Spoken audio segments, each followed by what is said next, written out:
was the first time the idea of Ohoopee crystallized in your mind? And was it all of the things, all of the elements that we see here today, the match play, the family style dining, the wildlife? Was it all, was all of that come to you at once, or was it one thing and then iterative over time?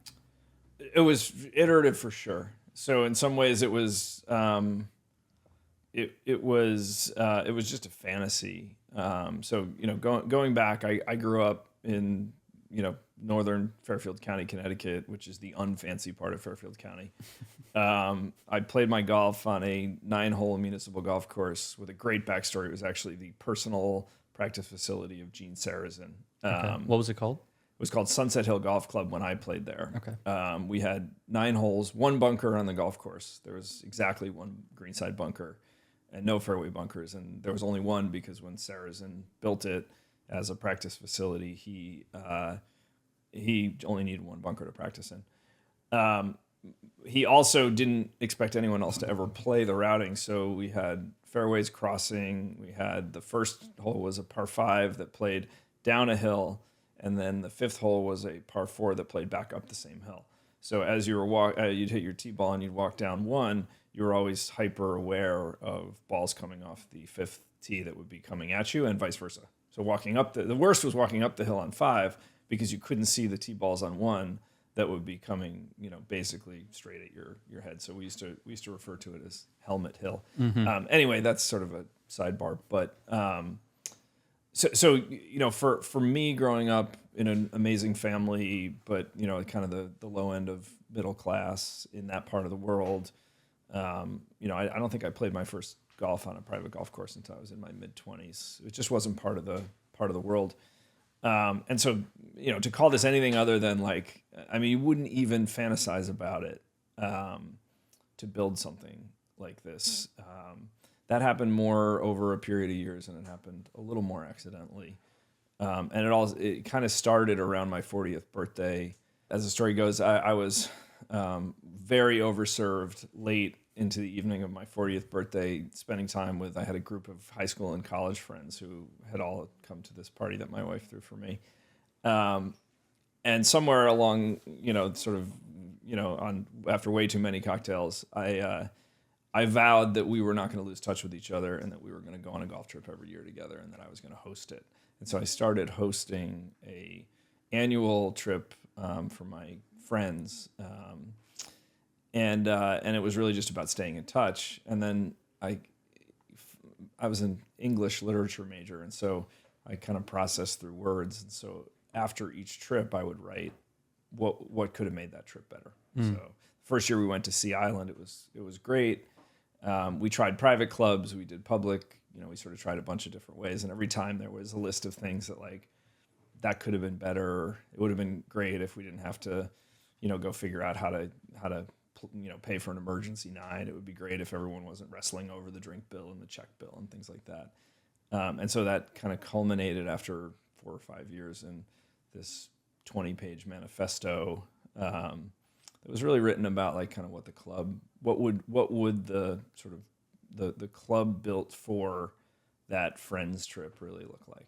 Interesting. So it comes out of sampling all these places and kind of extracting what you would change. Yeah. What about places that maybe you took from what you liked? Yeah. What places inspired you? Oh, I mean, we just took everything from all those. So over the course of my sort of career and life in golf, I went from having very little. I played high school golf, probably the worst golf team in the history of the state of Connecticut, but we had a lot of fun. Was nowhere near good enough to play any kind of Division I college golf or anything like that, and so. But I had no real understanding of what these sort of temples of golf were because I had no experience with them. I didn't grow up that way.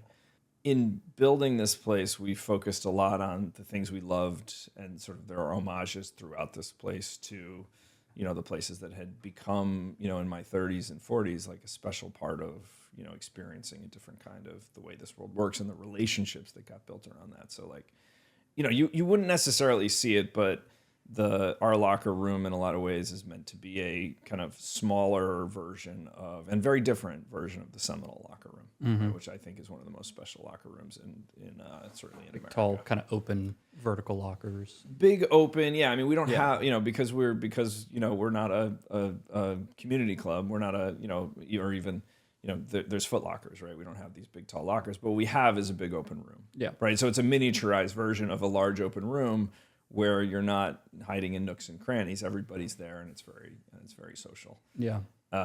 We put a lot of thought into how do we create, kind of the bar and the dining areas in a way that creates sociability. And, and again, these are like, I'd say like very, not necessarily overt homages. So like, it only makes sense if you spend a lot of time there, but the back porch at National, in a lot of ways, like our fire pit looking over the lake and the connection to the bar there was our way of saying like that's a really special place in the sort of pantheon of golf, is to sit on that back porch at National, have a south side, watch the sunset, and so in a funny way, like we have our own, I'd say, very different version of that same idea.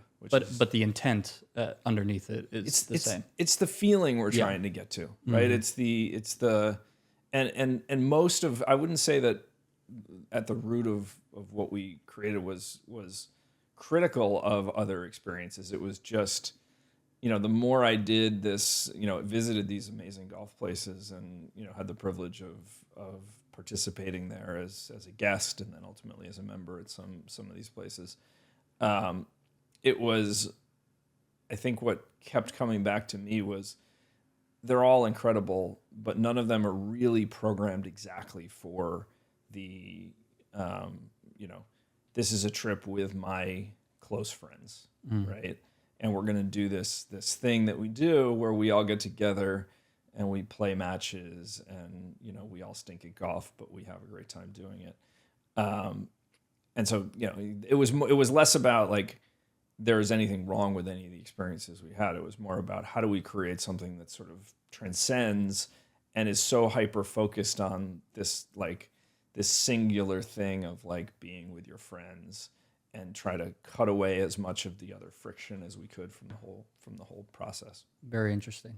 Where does the you might have just answered it, but the match play element that comes from just wanting to enjoy your round more than keeping, playing poorly, and that's a bummer sometimes when you're on a trip and you just can't put it in play. Yeah, well, I think it's a lot of things. So I think it's my ultimately, a big part of it is my inadequacy as a competitive amateur golfer. So I grew up playing high school, as I said, and was okay, right? Like good enough to be the fourth or fifth guy on a not very good team. And then really, kind of fell out of golf early, my kind of after college when I was building businesses and having a family and things, play a couple times a year. And then like just fell like passionately back in love with it in my early 30s. And got better at it. So I was able to play. I was good enough to play a lot of like kind of Met area mid-am type events. I could qualify and I could play. I was never gonna win anything. Which is something into itself. I mean, that's these are not easy tournaments to qualify for. No, and like you like that was winning. Winning was qualifying for the Met Amateur or the whatever it was. And so, but one of the things I experienced in that process was like I was trying really hard to be better at golf, and at some point, I lost the sort of I think a lot of people to go through like I just kind of lost the joy in it, and I was grinding so hard and trying to be better, and so some of it, there's a part of it that's just frustration with like I got to go out there and I got to keep score, and if I go triple bogey the first hole, like it kind of ruins my day, and so that was part of it. I think another part of it was, just was pace of play, and it's a lot slower when every ball has to go in the hole. So if you program the whole experience around like, not just you shouldn't try to make your 15-footer for bogey because you're thinking about the score you're going to post, right? Which I think is this culture of like, I got to make every putt because I got to post a score. can be really, annoying. And so not only did we sort of go out of our way to like not have people do that, but we actually went out of our way to aggressively, sort of shame people who are doing that into like, that's not how we do it here. Sure. And so, nobody wants to watch you try to make a 15-footer for bogey because you're thinking about telling everyone what you shot or posting a score. So you can't post a score here. Right. And if you start walking into the bar and you tell everyone what you shot, you're going to get made. The bartenders, will flip the coaster at you that says no one cares. Right. Yes. And so, yeah, I think it was really about trying to create an environment where you had to, if you can have fun here, you probably can. Right. Because the best part of every match recap is like the hole you won with a double because, your opponent made a triple. Yes. Carnage. Yeah. Yes.